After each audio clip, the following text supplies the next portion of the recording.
She was supposed to be on a budget flight to Atlantic City. But a stranger called her Miss Jenkins, and no one stopped her. How did a tired nurse end up on a billionaire's jet, headed straight to Paris? Talia Marsh clutched her phone like it was oxygen. Her nursing shoes, worn thin from double shifts, squeaked against the glossy airport floor. The overnight shift at South Ridge General had blurred into sunrise, and now here she was, heart pounding, eyes burning, racing toward Gate 47. Vacation. Her first in 3 years. And even that felt like a stolen dream. Gate 47, she murmured, scrolling through her cracked phone screen. The message from her best friend, Rochelle, blinked again. Boarding now. You close? Talia typed back. Almost there. She wasn't. Not really. The signs around her blurred into a maze. Exhaustion doing what 12 cups of hospital coffee couldn't fight off. She turned sharply toward a side terminal. Sleek, quiet. The sign overhead read, Private Jet Departures. That couldn't be it. But before she could question herself, a white woman in a pressed navy blue uniform approached her, smile polite, eyes scanning. You must be Ms. Whitaker. Mr. Rowe is expecting you. Talia blinked. Wait, But before the correction could come, another staff member appeared. Right this way. You're late, but it's no issue. We'll handle your bag. The uniformed man already had her backpack in hand. She barely whispered protest before he gestured toward the door. She hesitated. Just a moment. Maybe she should say something louder. Insist. But the look on their faces wasn't curiosity. It was certainty. Not who she was, but who they thought she looked like. Brown skin, natural curls tied back, simple jeans. To them, all it meant was not belonging, unless they could pin her to someone they already knew. Talia Marsh wasn't Vanessa Whitaker. But no one asked, and no one cared. She stepped forward.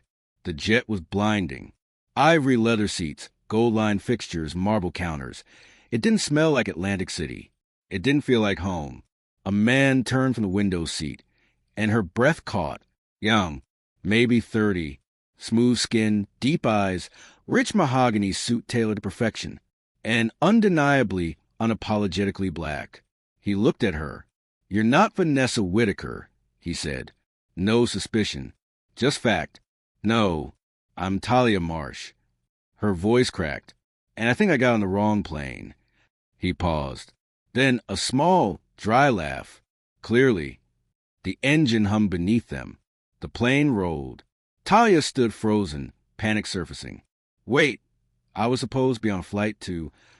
It's too late, the man said, almost gently, glancing out the window. We've been cleared for takeoff. I'm Malik Rowe, by the way. Her throat tightened. Where's this plane going? Paris. The word hit her like a slap. Paris? She didn't even know what gate she'd passed. And now they were flying across the world? I don't have a passport, she blurted. Then stopped. She did. She had it in her bag, barely used. From one forgotten school trip to Montreal. You sure you're not a professional actress? Malik asked, a flicker of amusement playing on his face. Because that performance at the gate, smooth. I didn't perform anything, she snapped, cheeks burning. No ID? No question? Just follow the crowd. And no one stopped you. Talia looked away. They called me by someone else's name. I tried to speak, but they just kept going. Malik grew quiet. He leaned back, his voice suddenly cool. Well, he said, that tells you everything about this world, doesn't it? Talia didn't reply. She felt it, though, deep in her gut. They hadn't seen her. Just a silhouette, a shade. Malik motioned toward the seat across from him. You should sit. Might as well be comfortable while we figure this out. Talia sank down slowly, like her knees didn't trust the floor. Everything inside her screamed that this was a dream, or maybe a trap, but the hum of the engine was real. The smell of leather was real. Her tired hands, clenched in her lap, were trembling and real. Just to be clear, she said, still clutching the armrest, I'm not trying to finesse a free ride. I was supposed to fly to Jersey with my friend. We had a cheap motel booked. Like, real cheap. Malik smirked. You're not the first person to end up in the wrong place, but you might be the first to do it in sneakers and hospital scrubs. She blinked. Do I still have my scrubs on? Not exactly, he said, scanning her jeans and oversized hoodie. But the vibe's there. You're a nurse. Talia nodded, already regretting how open she was about to be. I see you. South Ridge General. Night shift. I was on for 12 hours straight. Got off, showered, and ran to the airport. I guess I was too tired to see straight. Malik's smile faded slightly. You look it.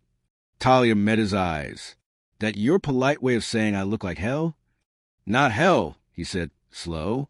Just like someone who carries too much and still keeps walking. For a moment, the plane felt quiet. Then she broke the silence. What about you? You clearly don't work night shifts. What do you do, Mr. Rowe? I design software, he said, cyber defense platforms. Fortune 100 clients. Boring stuff with big money attached. Let me guess, she said, trying to deflect. Private jet, designer suit, fancy watch, and somehow still single? He raised an eyebrow. That sound like shade or curiosity? Talia shrugged. Maybe both. A flight attendant appeared with a tray of food. Real food, not packaged peanuts or mini cookies. Would you like the salmon or the grilled chicken, Ms. Marsh? Talia stared at her.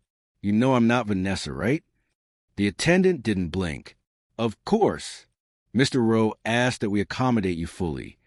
She placed a tray down and disappeared like mist. Talia stared at the silver cutlery, the linen napkin folded like origami. I've never eaten food this fancy on a plane, she mumbled. I barely eat anything that isn't microwavable. Malik watched her closely. You're not used to being seen, are you? She froze. What do you mean? I mean, when you walk into a room, do people look at you like you're a mistake? He asked. Like you don't belong? Talia exhaled slowly.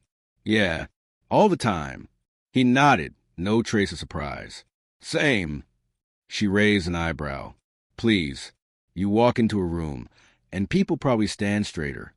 Sometimes, he said, but only when I'm wearing the suit and the silence. Strip that away, and I'm still a 6'2" black man with dreadlocks and an attitude they don't trust. Doesn't matter if I built their firewall. They still check for keys and wallets when I pass. His voice didn't rise. It didn't need to. The truth in it cut clean. Talia's throat tightened. She picked up a glass of water and took a long, slow sip. Then she whispered, I tried to speak up at the gate. I told them I wasn't her. But the more I said it, the more they ignored me, like I was being difficult. Angry. Aggressive. Malik nodded. Yeah, they hear volume, not truth. She looked at him, really looked, for the first time. You get it. He met her gaze. I do. The plane leveled out, humming steady through the clouds. Talia finally loosened her grip on the seat. Her shoulders ached, not from the turbulence, from holding herself so tightly for so long. Malik, she said suddenly, why are you going to Paris? He hesitated, then set his glass down with care. My partner passed, he said. Best friend since undergrad. We built the company together. His name was Deshawn. The way he said name, not just soft, but full, made her heart pause. We had this plan. Go to Paris once a year. Disconnect. No emails. No investors. Just exist. He looked out the window. This year was supposed to be different. His first year not here. Talia said nothing. Sometimes silence is the only language grief understands. I didn't even want to go, Malik added after a beat, but I thought maybe if I did, I could carry him there, somehow, for a few days. She reached across the aisle and placed her hand over his. It was the first time they touched. Hours passed. Somewhere between time zones, exhaustion won. Talia drifted off, face pressed against a window, breath slow. When she opened her eyes again, there was a soft cashmere blanket tucked around her, and Malik sitting across from her, laptop closed, watching. She blinked. You didn't sleep? I wanted to make sure you were okay, he said. She rubbed her eyes. I haven't slept like that in years. You needed it. She sat up, tried to adjust her hoodie. "This is weird," she murmured. "What is all of this?" "You, me, Jet, Paris. I was supposed to be eating pretzels with Rochelle in a motel that smells like mop water." He smiled.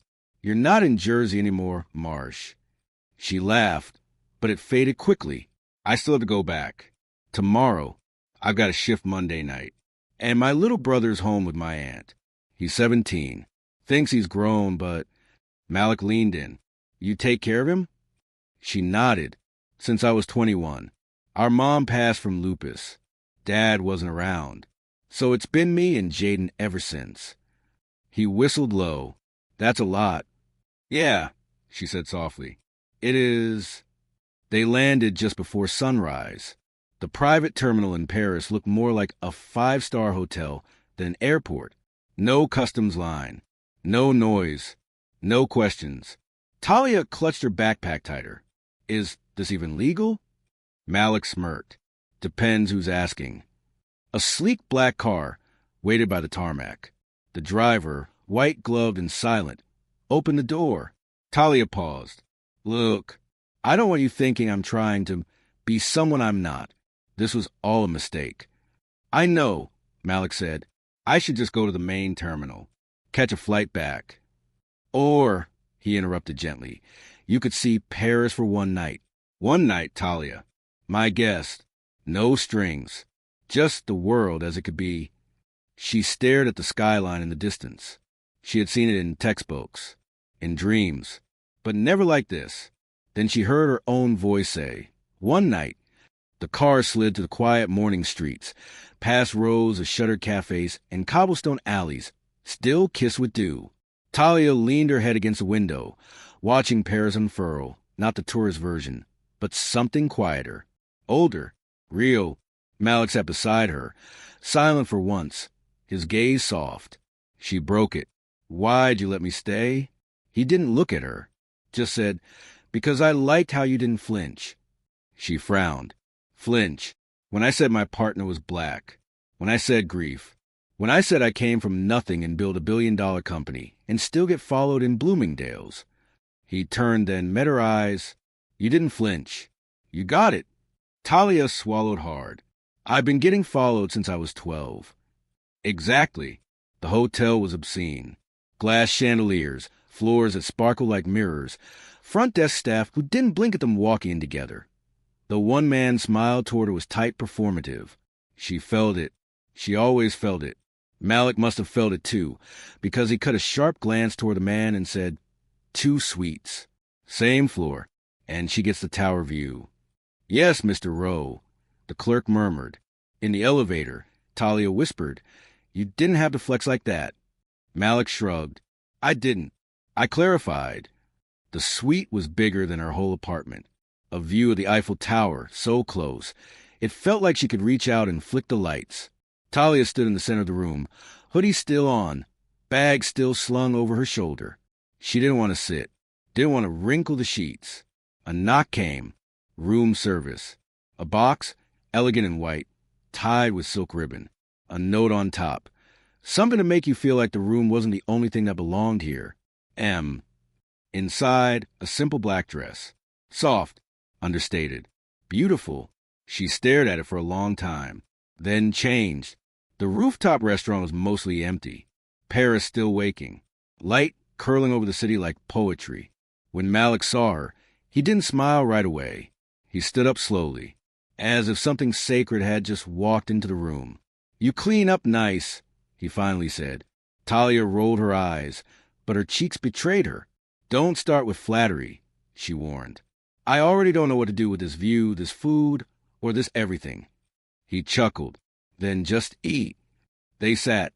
She picked at croissants, still warm. He sipped espresso. And then the questions started. "Tell me the worst time someone made you feel invisible," he said quietly. Talia didn't pause. "Nursing school interview," she said. "The dean looked at me, then at the white girl next to me, and said, 'You're probably here for the diversity initiative.' I wasn't. I had a 4.0 and a full scholarship." Malik nodded slowly. "And the best time someone saw you?" She looked up. right into his eyes. Maybe right now. The day passed like something outside time. Not fast, not slow. Just suspended. They walked the narrow streets of the Marais, past open-air markets and quiet bookshops. At one point, they sat by the Seine with warm crepes in hand, trading memories like old friends. No filter. No fear. Talia told him about her mom's laugh, loud, unstoppable, the kind that could fill a kitchen even when bills stacked on the fridge. About growing up in West Haven, where cops drove slow past black boys but never waved. About Jaden's asthma attack at 7, and how she held him through it because the paramedics took too long. Malik listened. Really listened. "My father taught me how to code," he said softly. "Not by sitting down with me. He wasn't that kind of dad, but by not being there, by disappearing into the system. I needed to understand the system if I was ever going to escape it." They watched the river in silence for a while. Then Malik asked a question that changed everything. "If someone handed you a different life, would you take it?" Talia didn't answer right away. She looked at her hands. Her nails still bore traces of antiseptic, the scar near her thumb from catching a needle wrong last winter.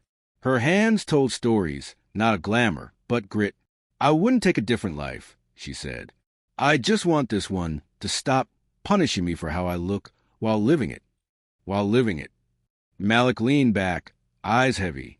"Damn," he whispered. "That hit me." That night, back at the hotel, the city was glowing. The kind of glow that didn't come from buildings, but from possibility.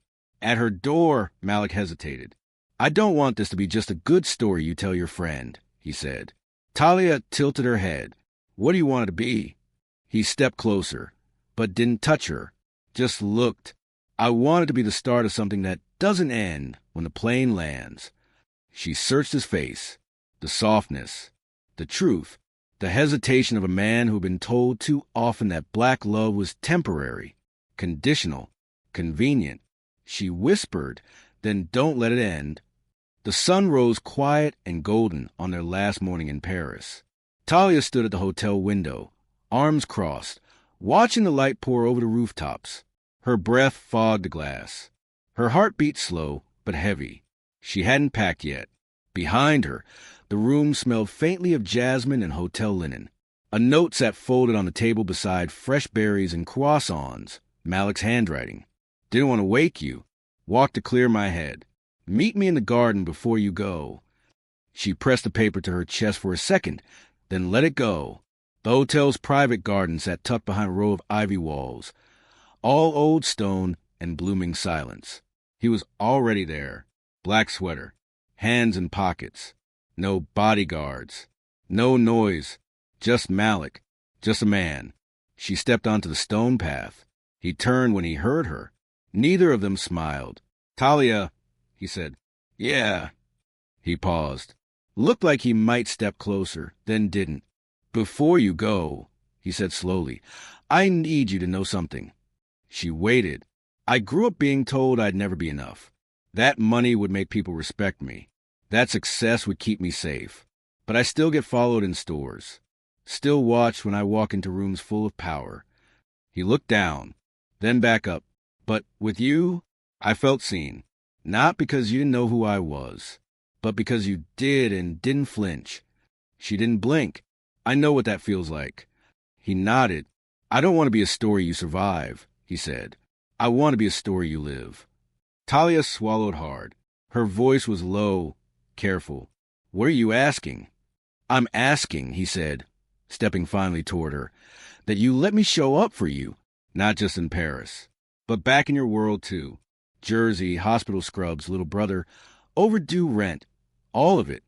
She let the silence fall, let it breathe, then said, "And when the world reminds you I'm not your equal?" Malik didn't flinch either. "Then the world can adjust." At the airport, she stood at the gate, boarding pass in hand. Her phone buzzed. "Jaden, you coming back today?" She typed, "Yeah, but maybe not as the same me." Then paused. Or maybe not alone for long. Behind her, Malik stood by the glass, not asking her to stay, just watching, hard in his eyes. She turned, walked back to him. and without asking permission, placed both hands on his chest. "I've been strong alone," she whispered. "But maybe strong with someone is a different kind of power." He touched her cheek. "Let's find out." And this time when they kissed, it wasn't escape. It was arrival. Sometimes the deepest injustice isn't just in how the world sees us, but how we start seeing ourselves because of it. But when someone looks past the noise and chooses us, not to save, not to fix, but to stand beside us, that's not fantasy. That's the first taste of justice. And maybe love.